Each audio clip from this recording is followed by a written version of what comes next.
la edad no perdona, hijo. És l'actriu madrilenya Emma Suárez amb més de 80 anys. Tota la companyia s'ha de sotmetre a 2 hores de caracterització per abordar els seus personatges. La máscara ha sido un proceso difícil. Ha habido un proceso de adaptación. Ahora mismo yo creo que esa apuesta ha sido positiva. Els ha dirigit la també actriu Blanca Portillo i trobava imprescindible la transformació per representar l'incisiu i kafkià conte L'Averia. Convertits ja en aquests aparentment inofensius ballets, estan preparats per proposar-li un joc al seu convidat i de retruc a tot el públic.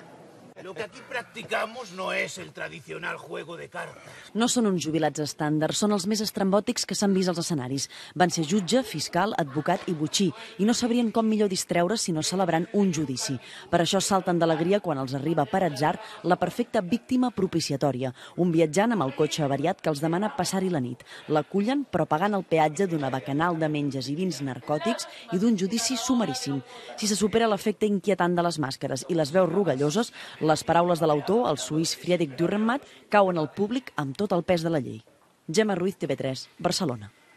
Es producto, como la inmensa mayoría de estos tiempos enfermos que nos fuerzan a correr sin descanso, no sabemos ni a dónde.